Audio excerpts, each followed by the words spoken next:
En un año clave, año electoral, el FMI llegó a la Argentina para ver cuánto había logrado cumplir el gobierno y ver si presta nuevos montos de dinero.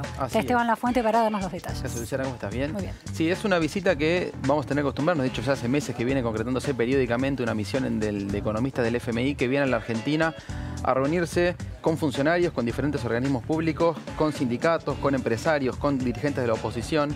Y lo que hacen es un seguimiento más allá de lo que se hace el día a día, de los números de la economía argentina, viniendo aquí, mirando planillas, reuniéndose con gente, justamente para analizar la evolución de la economía y las perspectivas hacia adelante. Y es importante porque parte de la evaluación que realizan los funcionarios está asociado, como vos bien decías, a que se concreten desembolsos que están programados en el acuerdo, que serían alrededor de 10.000 millones de dólares, poniendo números redondos.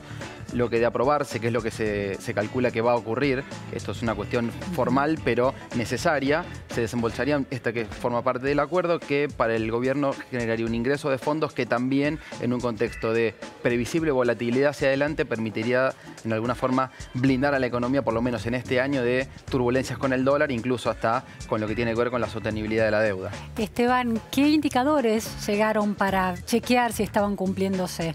Como bien decías, y hay un dato que muy interesante cuando hablabas al principio de la presión tributaria, que tiene que ver, por un lado, un gobierno que llegó prometiendo que iba a bajar los impuestos, pero se encontró con la necesidad de acelerar la reducción del gasto y cumplir este déficit cero. Este es uno de los números clave que miran los técnicos del fondo reunidos con el gobierno, es cómo avanza la cuestión fiscal vinculado, por un lado, al control de los gastos, que es algo que siempre mes a mes el gobierno o el Ministerio de Hacienda difunde, mostrando cómo incluso hasta sobrecumple la meta de gasto, y por otro, cómo monitorear la evolución de los ingresos, porque esa es la variable clave. Cumplir con el equilibrio fiscal pactado en el presupuesto, que es la meta principal del acuerdo con el FMI, es un elemento central que miran hoy en el gobierno y tanto del FMI. Por eso es que las reuniones con funcionarios del Ministerio de Hacienda sigue ese factor como elemento clave. Y después el otro vinculado a eso tiene que ver con el dólar. De hecho, no por casualidad, la misión del fondo y a la mañana se juntó con funcionarios de la Secretaría de Agroindustria, y uno de los temas a monitorear fue cómo se estaba analizando, después de lo que fue la sequía del año pasado, la evolución de la cosecha, pensando en las exportaciones argentinas, mirando el foco puesto en cuántos dólares van a ingresar, porque ese es el otro gran factor. ¿Cuántos dólares va a tener la Argentina disponibles este año? Y asociado a eso, ¿cuántos ingresos va a tener por este nuevo esquema de retenciones que se introdujo el año pasado? Que es la otra variable. Por un lado, la Argentina decidió reducir el gasto público y por el otro, sí, incrementar los ingresos a partir de este nuevo esquema de retenciones, que son las dos variables que siguen casi día a día, tanto el gobierno como el FMI, pensando en llegar a fin de año con esta meta del déficit primario cero. Claro, ahí también se tuvo que desdecir en sus promesas de campaña, ¿no? Cambiemos en relación a las retenciones. Con esto del todo tenemos que ceder un poco y este nuevo escenario después de la tormenta, bueno, parte del cambio de escenario, más allá de que generó muchísimas quejas, tanto de sectores industriales como el sector agroindustrial, por este cambio en las reglas del juego y esta mayor presión tributaria.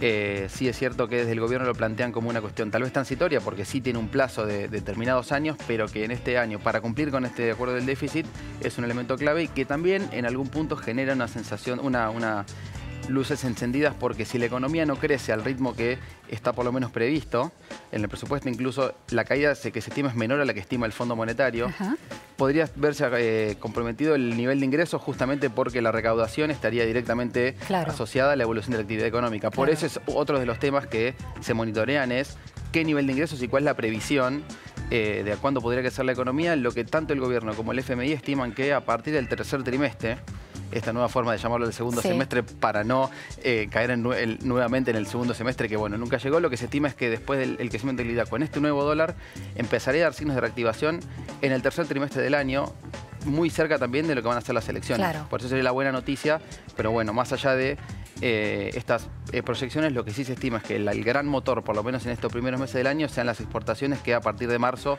podrían o proyectan en crecer, sobre todo comparándose con un año que tuvo la sequía, con una caída importante de los volúmenes. ¿En febrero ya no hay riesgos de que esas cosechas queden impactadas por alguna condición climática? ¿Se avanzó ya en la producción y en la cosecha? Claro, eso, si bien hubo muchos problemas vinculados a las inundaciones que también afectaron, sobre todo cultivos y cosechas más anteriores, sí, lo que se proyecta, la mayoría de los analistas que hacen proyecciones de lo que puede ser el volumen de la cosecha, sí, un crecimiento importante con respecto al año pasado, que generaría un ingreso de divisas. Y este es el otro tema también que monitorea el fondo que está en negociaciones y que está detrás de la visita y de lo que puede venir en los próximos meses, que tienen que ver con el seguimiento del dólar. Ajá. Porque recordemos que en este nuevo esquema de monetario, de esta banda de libre flotación, que se va ajustando mes a mes, ya se diagramó hasta cuándo el valor que podría llegar en marzo, entre 39 y 50 y casi 51 pesos son los valores a marzo. Pero eso es el máximo al que puede... Exacto, sin que el Banco Central pueda flotar. El dólar siempre en los últimos meses viene flotando bien cerca o incluso por debajo de este mínimo, que la negociación está por un lado en cómo se va a ajustar esta banda más allá de marzo, y por el otro lado es qué va a hacer el Banco Central en este contexto para intervenir, porque justamente lo que el FMI nunca busca es que el dólar se atrase, o que esté planchado hacia abajo, que es lo que viene pasando en los últimos meses con inflación alta. Ahora subió de todas maneras, ¿no? Subió un poquito, sí, sigue coqueteando, sigue por debajo de la zona de libre flotación. El Banco Central volvió a comprar 75 millones de dólares en el mercado y lo sumó a sus reservas, pero lo que muchos descuentan es que, como ocurre habitualmente en Argentina en años electorales, haya cierta incertidumbre y turbulencias en cuanto al movimiento del dólar cuando se acercan las elecciones. Apetencia del dólar para cubrirse, exacto, esa es la idea. Sí, para cubrirse del riesgo, y entonces incluso salida de capitales que puedan salir de inversiones en pesos que están creciendo mucho, plazos fijos, claro. y instrumentos como las LIC y otros instrumentos aprovechando las altas tasas, que ese flujo se revierte y que pueda haber presión cambiaria. Y lo que se está analizando es, por un lado, cómo va a ser esta evolución de la zona de no intervención, qué reglas va a tener el Banco Central para intervenir o no si ocurre este tipo de cuestiones, y sobre todo qué montos van a hacer y de qué cifras del dólar tanto el gobierno, el Banco Central y el FMI va a estar de acuerdo, conforme con que la evolución siga teniendo en cuenta la inflación, que la competitividad que se ganó después de lo que fue la devaluación del año pasado no se pierda, pero que también haya certidumbre pensando en inflación y que no impacte en la actividad económica. Son un montón de factores que hacen a la actividad económica diaria. Y Esteban, también la percepción del electorado, que está muy atado, ¿no?, al movimiento del dólar. En la Argentina la suba del dólar siempre genera corridas, preocupaciones, alzas de precios, una sensación de incertidumbre bastante acentuada. ¿Qué es lo que pasó el año pasado? Que muchos atribuyen a esta corrida, que fue muy importante, el dólar llegó a casi 42 pesos, esta cuestión de protegerse de más o una corrida de más, pues justamente la incertidumbre. Lo que están, de hecho, cuando uno habla cuando escucha a los funcionarios del Banco Central, hablan de conducta, cautela, palabras que tienen que ver con no tal vez ser cautos de más en esta o la baja de tasas o la evolución del dólar, para evitar que una nueva subida del dólar genere, como decís, este pánico e incertidumbre en el mercado, que es inmediatamente cuando se traslada de tal vez grandes inversores a la ahorrista minorista, que genera mucho movimiento del dólar. Bueno, eso es lo que se busca y lo que está detrás también de las negociaciones entre el FMI y el gobierno. Esteban, entonces el techo al que podría llegar el dólar sin preocupaciones, ¿cuál sería? Sin preocupaciones, o no, es una brecha importante. Muchos economistas hablan de que la distancia entre el piso y el techo es muy grande. Claro, ¿cuál es hoy? A marzo, que se actualiza diariamente, pero un valor del 2%, lo que ya está definido es que en marzo el mínimo va a estar en 39,39 y el máximo en 50,97 del dólar mayorista. O sea, el mínimo va a estar más alto que hoy. Exacto, sí, va a estar ajustando justamente para que el dólar no se atrase, o por lo menos no tanto, con la inflación que se va a mantener alta en estos meses. Lo que se está negociando es cómo se va a ajustar esta banda más allá de marzo, que es el valor que ya está definido.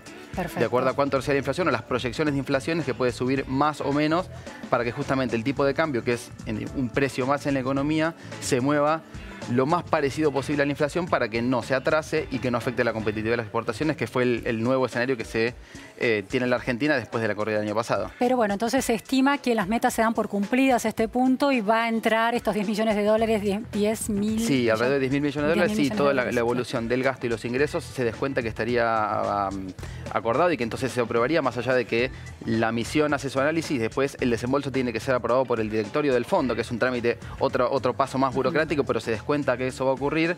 Lo que hay que mirar es no solo en este primer tipo, sino también hacia adelante, cuál puede ser la proyección de la economía, que eso es lo que se está negociando y diagramando. Exactamente. Bueno, muchísimas gracias, Esteban, es muy claro todo. Vamos ahora a nuestro móvil con Carla Ricciotti.